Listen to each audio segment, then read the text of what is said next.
안녕하세요. 이번에 스마트 경영 아카데미에서 회계학을 가르치게 된 김용재 회계사라고 합니다. 반갑습니다. 일단 지금 저를 아예 처음 보시는 분들도 있을 거기 때문에 간단하게 자기소개 먼저 하고 수업 시작하도록 하겠습니다. 자, 일단 지금 여기 교재명 앞에도 간단하게 써놨는데 저는 2018년도 공인회계사 시험 수석 합격자입니다. 그리고 나서 2020년도부터 공단기라는 공무원 학원에서 강의를 시작을 했고요. 그 이후에 미래경영 아카데미라는 회계사 학원에서 강의를 하다가 이제 2025년도에 스마트 경영 아카데미에 합류하게 되었습니다. 일단 올해 같은 경우에는 지금 중간에 여름에 강의를 시작을 하기 때문에 전체 풀 커리큘럼을 진행하지 못하고요. 일단 입문 강좌인 요 회계 원리부터 시작을 해서 그 다음에 중급 회계 기본 강의 아주 라이트하게 진행을 할 거고요. 그 다음에 9월 달에 객관식 재무회계로 이어지는 커리큘럼을 진행하도록 하겠습니다. 일단 지금 회계 원리 제가 회계학을 아예 처음 배우시는 분들을 위해서 입문 강좌 먼저 개설을 했고요. 회계 원리 머릿말부터 한번 같이 보도록 할게요. 교재는 요거고요. 김용재의 회계 원리. 제가 공무원 강의랑 같이 병행을 하고 있기 때문에 비슷한 이름을 가진 교재들이 있거든요. 표지 이렇게 생겼고요. 김용재의 회계 원리예요. 그래서 요거 구입해서 같이 봐주시면 되겠습니다. 자, 일단 기본적으로 회계 원리라는 건 회계 입문 강좌예요. 그래서 회계를 처음 배우시는 분들을 위한 강좌이고요. 기본적으로 회계가 무엇인지부터 시작해서 아주 기본적인 회계 처리 방법부터 배울 거예요. 자, 이때 이 처음 배우실 때 회계를 아무래도 공부하는 방법을 잘 모르다 보니 처음 공부하는 수험생들이 범하는 몇 가지 오류가 있어요. 그래서 이에 대해서 몇 가지 주의사항 먼저 알려드리고 강의 들어가도록 하겠습니다. 자, 일단 첫 번째요. 회계를 처음 배우시는 학생이라면요. 반드시 회계 원리 먼저 수강을 해주셔야 돼요.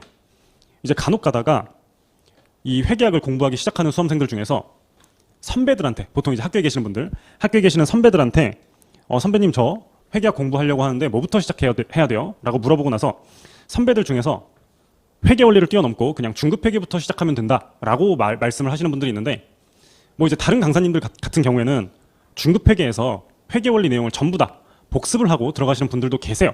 그래서 그런 분들 같은 경우에는 회계 원리를 생략해도 되겠지만 저 같은 경우에는 회계 원리 그 이후에 이어질 중급 회계에서 회계 원리 기초적인 내용은 다 안다고 가정하고 강의를 진행할 거예요.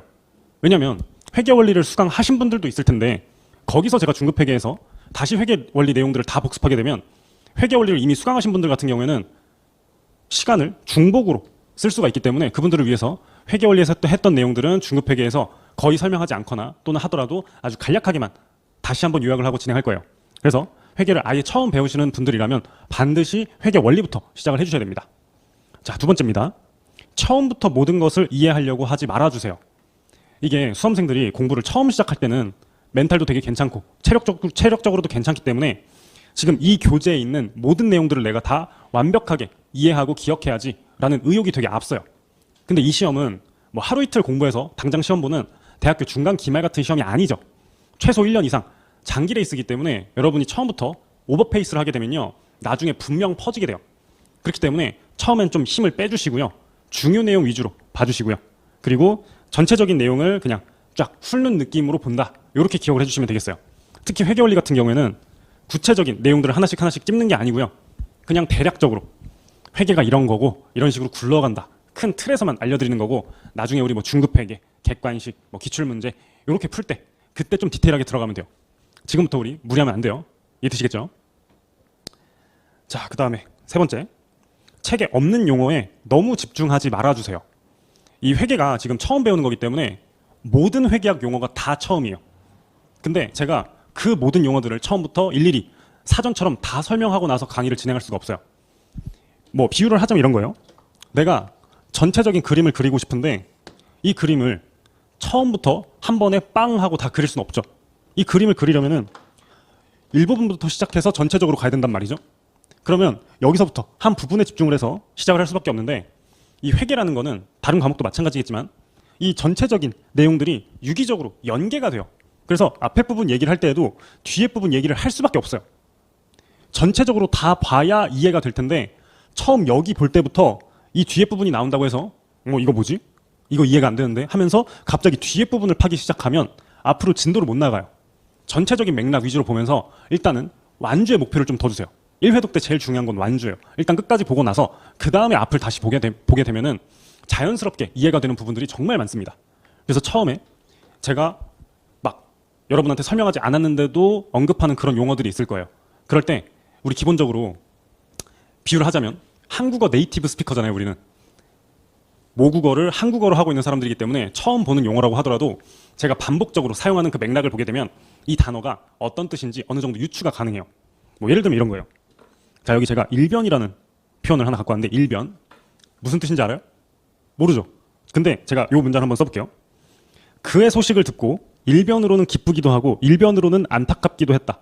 이런 식으로 문장을 썼다고 해보자고요. 그럼 일변이 무슨 뜻이에요? 한편이랑 비슷한 의미로 쓰였다라는 걸 유추할 수 있죠. 회계도 똑같아요. 뒤에 뭐 계상, 계정, 뭐 회계처리 엄청나게 처음 보는 회계 용어들을 많이 사용하게 될 텐데 그때마다 일일이 뭐 사전을 찾고 아니면 요즘 같은 경우에는 뭐 챗GPT를 찾고 그런 식으로 해서 하나하나 꼭꼭 씹어가면서 넘어가지 마시고요. 그냥 저럴 때 저런 의미로 쓰는구나. 우리 한국어 네이티브 스피커이기 때문에 어느 정도 유추가 된다고요. 이해되시겠죠? 그런 식으로 넘어가면 돼요. 특히 이 회계 원리에서는. 이해되시겠죠? 자, 문제에서도 마찬가지예요. 이 교재에 있는 모든 문제를 완벽하게 풀려고 애쓰지 않으셔도 됩니다. 애쓰지 않으셔도 되는 수준이 아니라 애쓰지 말아주세요. 회계 원리는요, 회계를 처음 배우는 과정이기 때문에 전체적인 흐름을 보여드리려고 큰 사이즈의 문제를 많이 갖고 왔어요. 하나 보여드릴게요. 어떤 문제가 있냐면, 자, 42페이지에 있는 문제인데, 연습 문제 보시면은, 뭐 지금은 이게 무슨 뜻인지 전혀 모를 거예요. 근데 문제가 어디까지 이어지냐면, 여기까지 있고요. 그 다음에 해설이 한 페이지, 두 페이지, 세 페이지에 걸쳐서 해설이 나와 있어요. 되겠어요? 이건 전체적인 흐름을 보여드리려고 이런 큰 문제를 가져온 거지 이게 실제 시험에 나오는 문제가 아니에요. 회계 원리 같은 경우에는 사이즈가 큰 문제들을 주로 다루게 될 텐데 이걸 잘 풀어야 되는 게 아니에요. 그냥 전체적인 흐름만 이해하고 넘어가시면 돼요. 이해되시겠죠? 그래서 제가 맨 처음에 일단은 회계 원리부터 반드시 듣고 가야 된다 짚어드렸고요. 그리고 세 가지. 처음부터 모든 것을 다 이해하려고 하지 말아라. 그리고 용어도 제가 교재의 모든 용어의 풀이를 다 쓸 수는 없어요. 그래서 그냥 제가 수업 시간에 자연스럽게 자주 쓰는 용어들이 있는데 그냥 저런 의미로 쓰이는구나. 그 정도로만 이해하고 넘어가시면 돼요. 그리고 문제도 완벽하게 다 풀려고 하지 않아도 된다. 심한 경우에는 그냥 해설을 보면서 이런 식으로 되겠구나 이해하시고 그냥 넘어가셔도 괜찮습니다. 되시겠죠? 완벽하게 하지 말고 전체적인 흐름 위주로 봐주세요. 됐죠? 자, 그러면은 회계 원리 1장부터 시작해 보도록 하겠습니다. 자, 1장 회계와 재무제표고요. 일단 기본적으로 회계가 뭔지, 그 다음에 회계가 표현되는 서류가 재무제표라는 서류인데 이게 뭔지에 대해서 간단하게 설명드리도록 하겠습니다. 자, 일단 회계에 대해서 얘기를 하려면 주식회사에 대해서 이해를 해주셔야 돼요. 주식회사. 자, 주식회사란 주식을 발행하여 투자자로부터 자금을 조달하여 영업을 하는 법인의 형태를 말합니다. 밑에 그림을 제가 그려봤는데요. 일단 이 주식회사를 설립하면 어떻게 되냐면 투자자를 주주라고 불러요. 주주가 투자를 해서 돈을 준 다음에 회사를 설립하게 돼요. 이때 설립하게 되는 회사의 형태가 되게 다양한데 그중에서 우리가 볼 회사의 형태는 주식회사예요. 주식회사는 투자자, 회사의 주인에게 주식을 줍니다. 되겠어요? 돈을 주고 회사를 설립하면서 주식회사는 투자자, 주인에게 주식을 줘요. 그럼 이때 이 투자자는 주주가 됩니다. 여기까지 됐어요? 자, 그런데 여기서 이 주식회사의 경우에는요.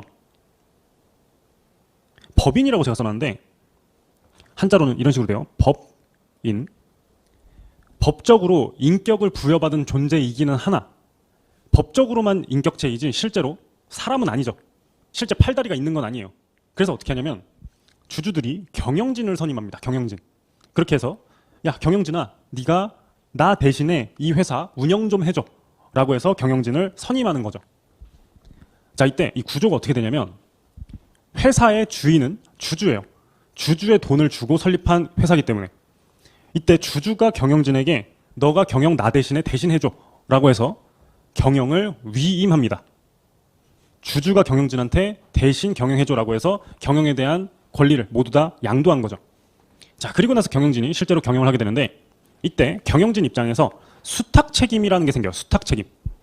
주주로부터 위임을 받았고 그 권리를 받은 거기 때문에 받아서 운영하는 책임이 생긴 거죠. 경영진의 수탁 책임이라는 표현 이해되시겠어요? 자, 계속 볼게요. 자, 그 다음에 이제 주주랑 채권자를 비교해 보셔야 되는데 주주는 회사에 투자한 사람이에요. 투자한 사람. 그래서 이 주주 같은 경우에는 투자한 원금이 보장되지 않습니다. 회사가 경영을 잘못하게 되면은 주주의 경우 본인이 투자한 금액을 다 날릴 수도 있어요.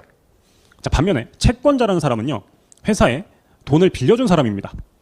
얘는 빌려준 돈을 나중에 갚을 수 있겠죠. 그러니까 받을 수 있겠죠. 그래서 이 경우에는 원금이 보장돼요. 아까 주주 같은 경우에는 회사에 돈을 투자하고서 뭘 받는다 그랬죠? 주식을 받는다 그랬죠. 근데 반면에 채권자 같은 경우에는 돈을 빌려주고 나서 채권이라는 종이 쪼가리를 받게 돼요. 그럼 나중에 회사로부터 빌려준 돈을 나중에 받을 수 있게 됩니다. 됐죠? 뭐 어려운 얘기 안 하고 있어요. 자, 그러면 주식과 채권의 경우에 뭐가 다르냐? 주식 같은 경우에는 의결권이 있습니다. 의결권. 주주가 회사의 주식을 갖게 되면 그 주식을 바탕으로 의결권을 행사할 수 있어요. 왜 그러냐면 주주는 회사의 주인이에요. 주주가 회사에 돈을 투자하고 그 회사를 운영하는 거기 때문에 주주는 주식을 바탕으로 의결권을 행사할 수 있어요. 회사를 이렇게 하자 저렇게 하자 할 수 있어요. 근데 반대로 채권은요, 그 채권을 바탕으로 의결권을 행사할 수 없습니다. 얘는 그냥 돈만 빌려준 거예요. 돈만. 쉽게 생각해서 은행이라고 생각하면 돼요. 은행은 돈을 빌려주는 거지 회사의 경영에 실질적으로 참여할 수는 없죠. 자, 두 번째, 이 주식과 채권은 보유를 하는 동안에 가질 수 있는 보유 수익에서 차이가 나는데, 주식의 경우에는요, 배당을 받을 수 있어요. 배당. 밑에 있는 설명을 좀 보면 회사는 매년 주주들을 소집하여 주주총회를 실시합니다. 주주총회라는 건 주주들이 모여가지고 주요 의사결정을 하게 되는 모임이에요. 이 주주총회에서 1년간 벌어들인 이익을 어떻게 사용할지 결정하는데, 이 중에서 주주에게 분배하는 이익을 배당이라고 불러요. 배당. 자, 반면에 채권을 보유하면 이자를 받을 수가 있습니다. 채권은 돈을 빌려준 거기 때문에 돈을 빌려줄 당시에 정해진 이자가 딱 있어요. 그래서 채권을 보유하게 되면 내가 빌려준 돈을 회수할 수 있을 뿐만 아니라 이자를 받을 수 있는 권리까지 생기죠. 자, 그 다음에 마지막 자녀재산 청구권이라는 개념이 있는데, 회사가 청산, 그러니까 망한다는 얘기예요. 회사가 망하면 남아있는 재산을 투자자들한테 돌려줘야 되는데, 이걸 자녀재산 청구권이라고 불러요. 이때 회사의 주인은 아까 누구라 그랬어요? 주주라 그랬죠. 주주. 자, 만약에 자녀재산 청구권을 주주한테 먼저 준다? 그러면 주주 같은 경우에는 의결권이 있죠. 회사의 주인이니까. 그래서 이 주주들이 채권자 등쳐먹을 수가 있어요. 지 멋대로 운영할 수 있어요. 그래서 이걸 막기 위해서 어떻게 하고 있냐면, 만약에 회사가 청산을 해서 자녀 재산을 분배하는 상황이다.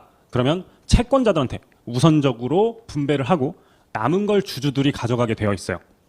자, 그래서 표로 정리하면 주식을 보유하는 경우에 의결권이 있고요. 배당을 수령하는 대신에 자녀재산 청구권에서는 후순위예요. 반면 채권, 얘는 그냥 돈 빌려준 거기 때문에 의결권 없어요. 그리고 채권을 보유하는 동안에 이자를 받게 되고요. 자녀재산 청구권은 1순위입니다. 주주들보다 채권자들이 돈을 더 먼저 받게 됩니다. 이해되시겠죠? 자, 다음 페이지. 자, 주주의 유한 책임입니다. 자, 아까 우리가 주식회사 그림 그려봤었죠? 아까 주식회사 주주 그림을 그려봤었는데, 주주가 자금을 투자하고 주식회사가 주주한테 주식을 준다 그랬죠? 자, 이때 주식회사랑 주주는요, 각각 별도의 인격체예요. 예를 들어 제가 여기 주주로 있고 삼성전자에 투자를 했다고 칠게요. 저로 하면은 좀 느낌이 안 와닿을 테니까 이재용 회장으로 해보죠. 주식을 많이 들고 있어요. 자, 이재용이라는 사람, 그리고 삼성전자라는 법인. 자, 이 두 실체는요, 각자 독립적인 실체예요. 자, 그래서 만약에 삼성전자가 망했다고 치자고요. 삼성전자가 망했다고 치자고요. 자, 그래서 삼성전자가 갖고 있는 빚을 못 갚게 되었어요. 상환을 못하는 상황이에요. 자, 이때 이재용 회장이 이 삼성전자가 기존에 갖고 있었던 빚을 상환을 해야 되냐 이거예요. 안 해도 돼요. 안 해도 돼요. 삼성전자랑 이재용 회장 각각 법적으로 다른 인격체예요. 얘는 별도 법인입니다. 법인. 이해되시겠어요? 그게 바로 주주의 유한 책임인데요. 자, 교재 좀 읽어볼게요. 여기서부터 볼게요. 따라서 회사의 모든 권리와 의무 및 재산은 회사 자체에 귀속되는 것이지 주주에게 귀속되는 게 아니에요. 이로 인해 주주는 무한 책임이 아닌 유한 책임을 지게 됩니다. 여기서 말하는 유한 책임이란 주주는 자신이 출자한 자금까지만 책임을 지면 된다는 걸 말해요. 회사가 자산보다 부채가 많은 상황을 자본잠식이라고 부르는데, 자본잠식이 돼서 회사가 망했다, 파산하는 상황이에요. 자, 이때는요, 주주 이재용 회장은요, 자신이 투자한 요 돈만 잃는 거지 추가적으로 삼성전자가 못 갚는 이 빚까지 갚을 필요는 없어요. 이 빚은요, 삼성전자의 빚이지 이재용 회장의 빚이 아닙니다. 이해됐어요? 예. 자, 그럼 이 내용 바탕으로 이제 회계가 뭔지 설명해 볼게요. 자, 회계 정의. 자, 1번. 정보 이용자가 합리적인 의사결정을 할 수 있도록 유용한 정보를 제공하는 것이에요. 여기서 키워드는 유용한 정보를 제공하는 거예요. 여기. 자, 주식회사의 실질적인 운영 누가 한다 그랬죠? 주주가 직접 다 못하니까. 여기. 경영진을 선임한다 그랬죠? 경영진이 주식회사를 경영한다고요? 자, 그러면 주주들 그리고 자신의 돈이 들어간 플러스 채권자들은 엄청 궁금할 거예요. 뭐가 궁금할까요? 내가 투자한 돈이 경영진에 의해서 제대로 굴러가고 있는지 이게 궁금하다고요. 자, 그래서 경영진은요, 회계라는 도구를 이용해서 님들이 투자한 돈 지금 어디에 쓰였는지, 그리고 이 돈을 가지고 얼마를 벌고 얼마를 써서 얼마를 남겨 먹었는지 이런 것들을 보여주게 돼요. 자, 그래서 경영진은요, 정보 이용자들, 이제 이들이 정보 이용자들이 되겠죠? 기업의 운영 성과 그리고 재무 상태를 보고할 필요가 있는데, 회계는요, 그냥 쉽게 말해서 정보 제공이에요. 정보 제공. 이해되시겠죠? 정보 이용자들이 필요로 한 정보를 제공하는 수단이에요. 자, 근데 이건 이제 사전적인 정의고요. 이제 실제로 사람들이 입을 모아서 얘기하는 회계의 정의는요, 기업의 언어예요. 기업의 언어. 자, 예를 들어서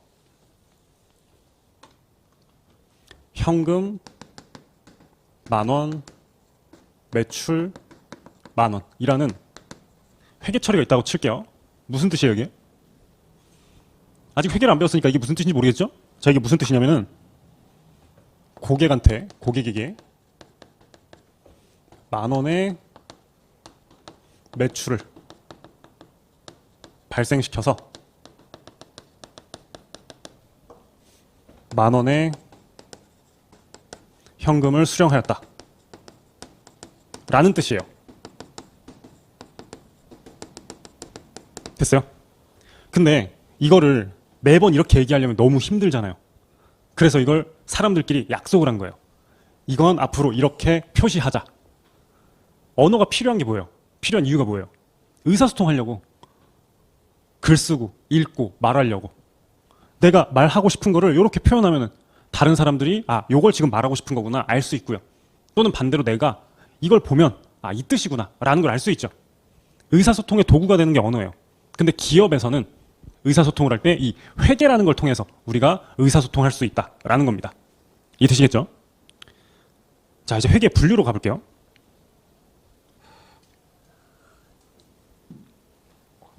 자, 이 회계는요, 크게 두 가지로 구성이 되는데, 구분 기준은요, 정보 이용자입니다. 정보 이용자. 재무회계 그리고 관리회계라는 회계 종류가 있어요. 자, 일단 첫 번째, 재무회계는요, 주주, 채권자, 잠재적 투자자 등의 외부 정보 이용자의 경제적 의사결정에 유용한 정보를 제공하는 회계입니다. 그리고 재무제표라는 보고서를 바탕으로 외부 정보 이용자에게 공시가 돼요. 수업 목적상으로는 재무회계를 중급회계, 그 다음에 고급회계로 나누게 되는데, 나중에 고급회계에서는요, 파생상품, 그 다음에 종속기업 등이 있을 때의 회계 처리를 다루게 됩니다. 자, 반면에 관리회계는요, 경영진이 이제 내부정보 이용자죠. 기업 안에 있는 사람이니까요. 경영진의 관리적 의사결정에 유용한 정보를 제공하는 회계입니다. 재무회계 같은 경우에는 정보 이용자가 누구라 그랬죠? 재무회계? 외부 정보 이용자라 그랬죠. 외부 정보 이용자는 사람이 너무 많아요. 주주, 채권자, 또는 뭐 정부, 감독기관, 또는 뭐 해외 정보 이용자들까지 너무 많기 때문에 재무회계 같은 경우에는 통일된 양식이 필요해요. 그래서 재무제표라는 보고서가 있는데, 관리회계 같은 경우에는 내부 정보 이용자인 경영진을 위한 회계거든요.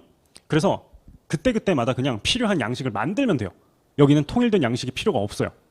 그래서 관리회계 같은 경우에는 특정한 양식이 없다라고 얘기할 수 있습니다. 자, 그 다음에 여러분이 원가회계라는 말도 들어봤을 거예요. 자, 원가회계라는 건 제조기업의 재고자산이나 매출원가를 계산하는 회계를 말해요. 재고자산은 뭐냐면 재고자산 안 써도 돼요. 어차피 나중에 할 거예요. 재고자산이라는 건 주된 영업 활동을 위하여 판매하는 자산을 말해요. 그러니까 쉽게 말하면 판매를 목적으로 보유하는 자산이다 라고 이해하시면 돼요. 뭐 예를 들어서 서점이다. 그럼 재고가 뭐가 될까요? 책이 되겠죠. 빵집이다. 빵집의 재고가 되겠죠. 뭐 이런 것들. 자, 그리고 나서 이 재고 자산이 팔리게 되면 매출원가. 그냥 말 그대로 내가 발생시킨 매출의 원가다라는 뜻이에요. 얘는 이제 비용이에요. 비용. 재고 자산이 팔리면 매출원가라는 비용으로 인식을 하게 돼요. 자, 첫 번째 줄. 원가 회계는 제조기업의 재고 자산과 매출원가를 계산하는 회계를 뜻한다. 됐어요? 그러니까 예를 들어서 이제 요 빵을 만들었다. 빵집에서 빵을 만들었는데 그 빵의 원가가 얼마냐 이거예요. 빵을 만드는데 엄청나게 많은 원재료들이 들어갈 거 아니에요. 뭐 예를 들어 밀가루도 들어갈 거고 설탕도 들어갈 거고 뭐 우유도 들어갈 거고 그리고 원재료만 있다고 해서 우리가 재고를 만들 수 있는 것도 아니죠. 인건비 필요하죠. 그 다음에 빵 구우려면 오븐도 있어야 되고요. 그 다음에 빵집, 임차료, 월세 내야 될 거 아니에요. 이런 것들. 이런 모든 원가들이 빵의 원가를 구성하게 되는데 빵의 원가를 어떻게 계산할 거냐. 그게 바로 원가 회계, 원가 회계. 되시겠어요? 자, 그러면 지금 우리가 세 가지 회계를 설명드렸죠. 재무회계, 관리회계, 그리고 원가회계. 이렇게 세 가지. 됐어요? 자, 일단 여기서 재무회계랑 관리회계의 차이는 뭐라 그랬죠? 뭘 기준으로 구분한다? 정보 이용자. 정보 이용자가 외부 정보 이용자냐, 내부 정보 이용자냐. 이렇게 설명드렸어요. 그 다음에 원가회계는 뭐라 그랬죠? 예, 제조기업의 재고자산 또는 매출원가를 구하는 방법이에요. 자, 그래서 이 원가회계는요, 엄밀히 따지면 재무회계의 일부예요. 원래는. 자, 그런데 이 원가회계까지 재무회계에서 다루게 되면요, 재무회계 분량이 너무 많아져요. 그래서 편의상 어떻게 가르치냐면 얘를 묶습니다. 관리회계랑 원가회계. 그렇게 해서 원가관리회계라는 과목이 있는 거고요. 요거는 제가 다루지 않을 거예요. 요거는 이제 최경미 교수님한테 수업 들으시면 되고요. 제가 다루는 건 재무회계입니다. 재무회계. 요 재무회계는 일단 크게 지금 여러분이 공부하고 계시는 회계 원리, 그 다음에 중급 회계, 그리고 고급 회계, 이렇게 구분이 돼요. 근데 고급 회계 같은 경우에는 세무사 시험에서는 중요도가 떨어져요. 아예 안 나오는 건 아닌데 거의 나오지 않습니다. 그래서 1차 준비하시는 분들한테서는 1차 고급 회계 아예 안 하는 걸 추천드려요. 대비하지 않는 것을 추천드려요. 이해되시겠죠? 예. 그래서 1차 준비하시는 분들은 여기까지만 보시면 되겠습니다. 네. 자, 그 다음에 여기서 이 상기업, 그 다음에 제조기업이라는 표현이 등장하는데 상기업, 그 다음에 제조기업. 예. 자, 이 두 개가 어떻게 다른 거냐면요.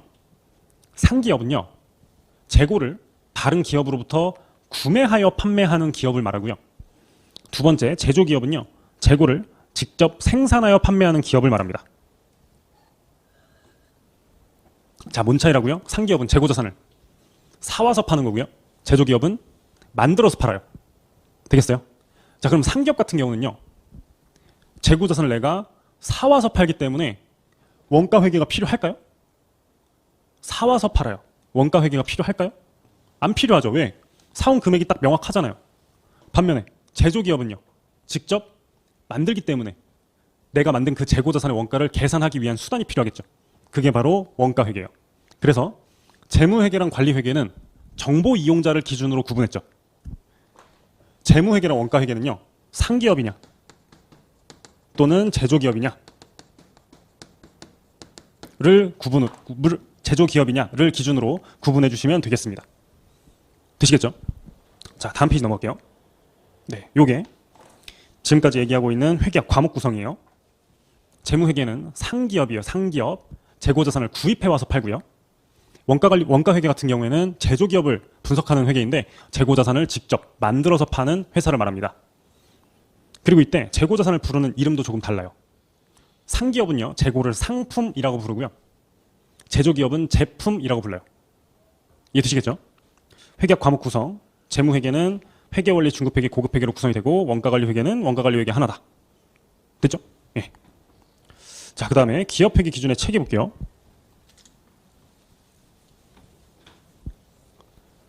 자, 회계. 일반적으로 실무에서 뭐라고 부른다 그랬죠? 회계가 뭐예요? 기업의 언어예요. 기업의 언어. 자, 예를 들어서 제가 애플이라고 딱 쓰면은 무슨 뜻이죠? 사과죠. 요걸 보면 사람들이 요 빨간색 사과를 떠올릴 거예요. 왜 애플을 보면 사과를 떠올리죠? 이게 약속이라는 거예요. 약속. 언어의 기본 그 본질은요, 약속이에요. 애플은 이 사과를 뜻한다라고 영어를 쓰는 사람들끼리 약속을 한 거예요. 이해되시겠어요? 만약에 어떤 사람이 이거를 보고 바나나라고 쓴대요. 그럼 의사소통이 되겠어요? 안 되겠어요? 안 되죠. 바나나 달라고 했는데 이거 주면 안 되잖아요. 그래서 회계도 언어기 때문에 일종의 약속이 필요해요. 약속. 우리 이런 거래는 이런 식으로 표시하자. 또는 이렇게 표시하면 이걸 말하는 거야. 라고 약속을 해야 돼요. 그 약속이라는 게 바로 회계 기준이에요. 회계 기준. 자, 회계 기준은요. 우리가 2번에 대해서 배울 건데 일반적으로 인정되는 회계 기준이다. 영어로는 Generally Accepted Accounting Principle이에요. 그냥 직역한 거예요. Generally, 일반적으로. Accepted, 인정되는. Accounting, 회계, Principle, 기준. 자, 얘는요. 말 그대로예요. 어떤 특정 회계 기준 하나를 얘기하는 게 아니고요. 일반적으로 인정되는 회계 기준. 어떤 기준이 갭에 속한다. 그냥 이렇게 얘기하면 돼요. 대표적으로 밑에 KIFRS, US GAAP, K GAAP 이런 것들이 있는데 여러 회계 기준을 아우르는 좀 포괄적인 개념이에요. 그 중에서 우리가 다루는 건 제일 왼쪽에 있는 KIFRS예요. Korean International Financial Reporting Standards인데 앞에 K가 붙어 있죠. K. 이게 뭐냐면은 원래 IFRS거든요. IFRS. 요게 국제회계 기준이에요. 국제회계 기준은 국제회계기준위원회 IASB에서 제정한 국제적으로 통일된 회계 기준인데 그 앞에 K가 붙어 있죠. K가 붙어 있으면 한국이에요. 한국. 그래서 이걸 한국 채택 국제회계 기준이다라고 얘기를 하는데 뭐 우리가 채택이라고 얘기하면은 고른 것 같잖아요. 그런 건 아니고요. 그냥 이제 번역했다. IASB 저 국제회계기준위원회는 영국에 있어요. 영국. 그래서 이 IFRS 같은 경우에는 영어로 쓰여 있는데 그거를 한국어로 번역한 겁니다. 이해되시겠죠? 자, 이렇게 KIFRS를 도입함으로써 자, 1번 우리나라 기업의 재무제표가 해외 정보 이용자에게도 이해 가능하게 되면서 재무제표의 신뢰도가 향상됩니다. 왜 그러냐면은 이 KIFRS 도입되기 전에는 자체 회계 기준을 썼었거든요. 그 위에 K갭 있죠. 일반기업 회계 기준. 자, 기존에는 우리가 K갭 일반기업 회계 기준을 썼었다고요. 일반기업 회계 기준. 근데 외국에 있는 정보 이용자들이 이 일반기업 회계 기준 내용을 알까요? 모르겠죠. 근데 이 IFRS는 전 세계에서 다 써요. 뭐 물론 미국은 안 쓰긴 합니다만 대부분 다 쓴다고요. 그래서 굳이 우리나라의 회계 기준을 다시 배우지 않더라도 이 IFRS 내용만 알면 우리나라 기업들의 재무제표를 이해할 수 있다고요. 그래서 대외적 재무제표 신뢰도가 향상이 되었습니다. 이해되시겠죠? 이 KIFRS는 언제 도입을 하게 되었냐면 2011년도부터 모든 상장기업, 그 다음에 금융회사 등이 의무적으로 적용하게 되었고요. 이 일반기업 회계 기준이 없어진 건 아니에요. 지금도 대부분의 기업들은 일반기업 회계 기준을 적용하게 돼요. 난이도로 따지면 IFRS가 훨씬 어려워요. 훨씬. 그래서 모든 기업이 다 KIFRS를 적용하는 것은 아닙니다. 되시겠죠? 상장사, 금융회사 등 기장 능력이 어느 정도 되는 기업들만 KIFRS를 쓰게 되고요. 대부분의 기업들은 여전히 일반기업 회계 기준 또는 뭐 중소기업 회계 기준 등을 적용하고 있습니다. 여러분이 응시하시게 될 회계사 또는 세무사 시험 같은 경우에는 이 KIFRS에 근거해서 출제가 될 겁니다. 저도 KIFRS만 설명을 할 거고요. 요 일반기업 회계 기준이나 교재에 쓰진 않았지만 중소기업 회계 기준 이런 것들은요. 이런 것들은 시험 합격하고 나서 나중에 실무 가셔서 그때 공부하시면 됩니다. 어차피 대부분의 내용이 비슷하고요. 추가적인 내용들만 조금 더 배우시면 돼요. 어렵지 않아요. 자, 일반기업 회계 기준. KIFRS 도입하기 전에 우리나라에서 적용하던 회계 기준이고요. 그래서 요거를 K갭. K가 아까 뭐라 그랬죠? 한국. 예, 그래서 한국에서 일반적으로 인정되는 회계 기준이다라는 뜻이고 공식 명칭은 일반기업 회계 기준이에요. K갭은 그냥 이제 일반기업 회계 기준이라고 8글자로 얘기하기 싫으니까 그냥 별명처럼 부르는 거고요. 공식 명칭은 일반기업 회계 기준입니다. 자, 그 다음에 5번 미국 회계 기준. 자, US갭이라고 부르는데 얘는 이제 말 그대로 미국에서 일반적으로 인정되는 회계 기준이죠. 얘는 우리나라에서 적용되지 않고요. 그 다음에 아까 IFRS 미국에선 적용되지 않는다 그랬죠. 원래 IFRS를 전 세계적으로 한번 만들어보자 라고 했었는데 미국이 통수를 칩니다. 미국이 빠져요. 그래서 미국은 독자적인 회계 기준을 따로 갖고 있고요. 우리는 요건 안 배워요. 이거 공부하시려면은 여기 지금 아이파에 AICPA 시험 있죠? 그거 공부하실 때 US갭 공부를 하실 수가 있습니다. 우리랑 관련이 없어요. 됐죠? 자, 5번 볼게요. 재무제표 작성 및 감사 과정.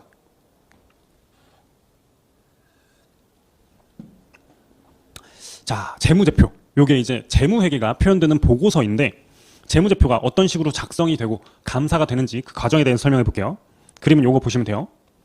자, 일단 첫 번째. 재무제표는 제일 왼쪽에 경영진이 작성합니다. 경영진. 됐어요? 자, 그런데 경영진은요. 아까 주주로부터 경영과 관련된 권한을 위임받아서 회사의 경영을 맡는 사람이라 그랬죠. 자, 그런데 이 경영진이 재무제표 작성까지 하게 되면 어떤 유혹이 있을까요? 내가 경영한 결과에 대해서 내가 재무제표를 작성한다. 좋게 보여주고 싶겠죠. 자, 그래서 분식회계라는 말 들어봤어요? 분식회계? 여기? 분식이 가루 분해 꾸밀 식인데 우리 왜 화장한다라는 걸 옛날에 분칠한다라고 얘기했었잖아요. 마찬가지로 재무제표에 곱게 화장을 한 거예요.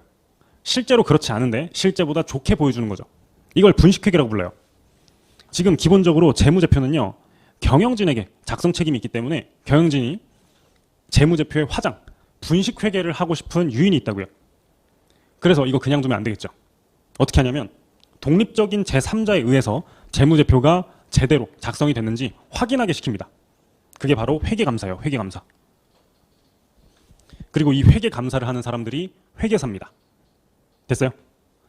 자, 재무제표 작성 책임은 누구에게 있다? 경영진에게 있어요. 그리고 회계사는 뭐 하는 사람이다? 감사라는 사람이에요. 회계감사. 이게 회계를 처음 배우시는 분들은 회계사가 뭐 하는 사람인지 잘 모르시는데 회계사들은요. 경영진이 작성한 재무제표가 회계 기준에 의거해서 제대로 작성되었는지 감사를 하는 사람이에요. 자, 여기 그림. 경영진이 재무제표를 작성합니다. 재무제표 작성은 경영진이 하는 거예요. 회계사가 하는 거 아니에요.